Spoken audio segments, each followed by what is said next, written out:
Hey, good morning, everybody. I know that right now I'm talking a lot about traction in these videos, and the one I did yesterday, the last one I did on Pinterest. And again, these videos on traction is not to discourage you. It's just to give you a reality check or how difficult it can be to launch the business. Right? Again, you've got a great idea, you're excited about it. That's great, and you're gung-ho and you want to go do it. All that is great and all that is required, but I really want to make sure you guys think through about the traction, the time it takes to and just be realistic. You could get lucky, something could go viral, something could move real quick, but I wouldn't base the business based on that, and statistics will show you otherwise. So one that I want to talk about today, again, that I like to talk about often with my students is because I think I mentioned on some of the videos on the students. And so I went to the University of Maryland Business School undergrad, and before I had kids, I'd spent 1 or 2 days a month at the business school there, being an entrepreneur in residence and helping. At the university, spending some time with the students going through their business idea, and now I'm doing that here in the county that I live.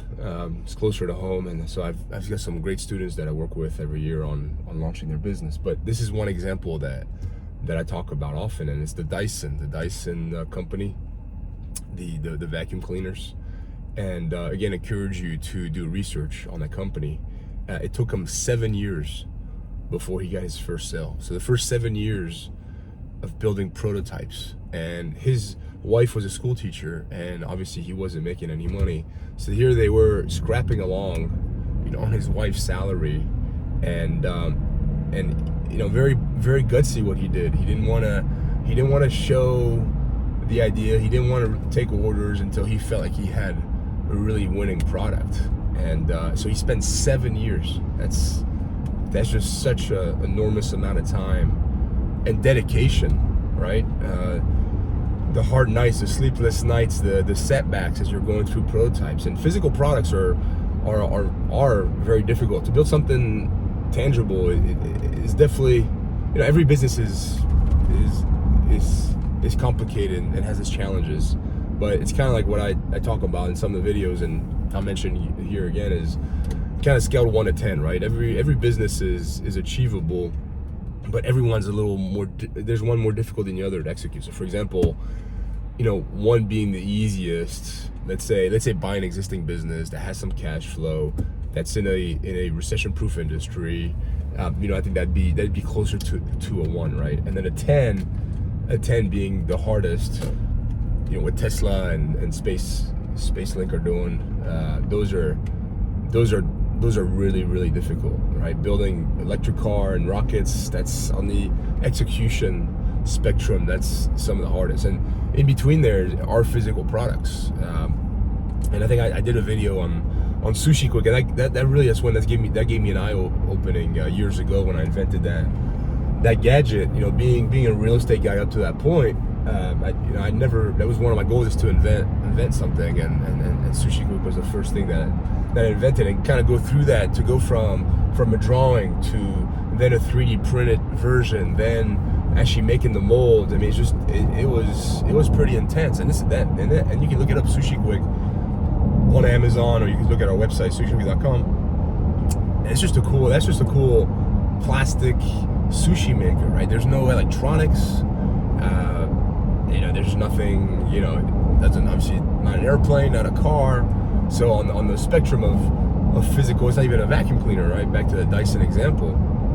And that was a humbling experience to go through that, and just how difficult. It was doable, and I hunkered down. We did it. We viraled out from Kickstarter. We ended up being bestseller on Amazon for multiple years. And so we did an infomercial with it. It was a great ride and a great learning experience, but it definitely humbled me and realized how difficult physical products are to build and to do. And so again, this is not all these conversations are not to discourage you, but as I say in all my videos, what I want on my channel would be different than others. Is I'm not going to sugarcoat it, right? Because there's a lot of people on the internet that just want to sell you, want to sell you the hype. They want to prey on you and make money off of your enthusiasm for your idea, right? And here on this channel, that's almost the opposite. Now, obviously, we want to work with you and want to help you, but we want you to really think through and help you think through that idea initially, right? And again, making sure it aligns with who you are. A gut check, going through with you on a gut check. Is it really something that you want to do the next 10 years? I mean, all these things before you even start a website or design a logo or anything like that.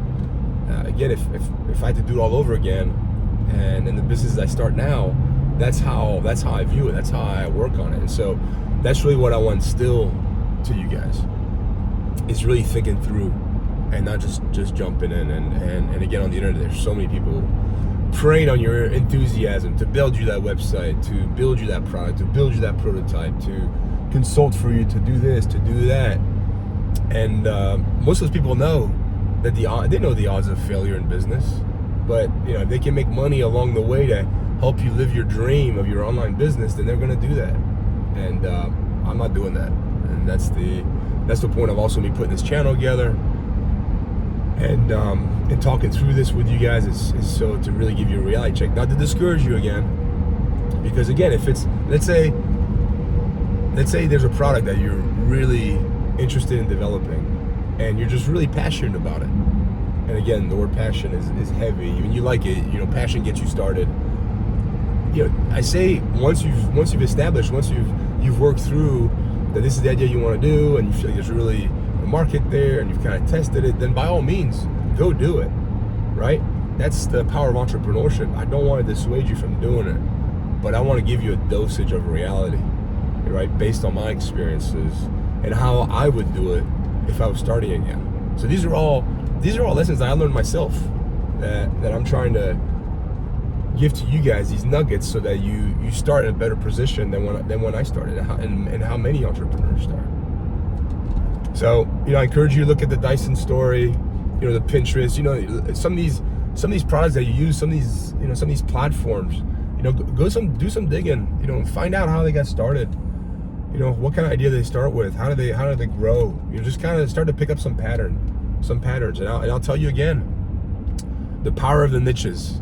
All right, I should do a whole other video on that. The power of the niche. You really want to niche it down, right? And that's where Sushi Cook was successful, and that's why I did it. I think I said in the video, if I did on Sushi Cook, and I should do more on Sushi Cook if you guys are interested. But it's like I find an idea for a blow dryer. Well, there's so many blow dryers out there. First, that's a lot more complicated than what Sushi Cook was, and so that's not a niche product, right? And so I would encourage you to niche down the idea that you have. So you have an idea in a certain vertical, how can you niche it down? Again, like Pinterest I talked about in the last video, and they did it kind of without thinking about it, but it ended up working. But the takeaway is, pictures of bugs. They didn't start saying, we want a platform where everybody can share pictures of all their interests. Had they started with that, they would have run out of money. They would have made it. They started with bugs. And then it viraled out with bugs. I mean, it's still a wild story to tell. So I encourage you to look up all these stories, do your homework. Again, as I said, as I'm saying in my videos, I want to put together a weekly webinar to meet you guys and talk through about some of the ideas that you have. But obviously, it's going to take some traction, some interaction. Right now, I think we're video 30 in or something like that. I've got 1 subscriber. No one has commented yet, so I need to build the audience a little bit. Obviously, I don't want to be on the webinar by myself. But so please, like, subscribe, comment, and look forward to meeting you guys and helping you on your journey of being an entrepreneur. Have a good one.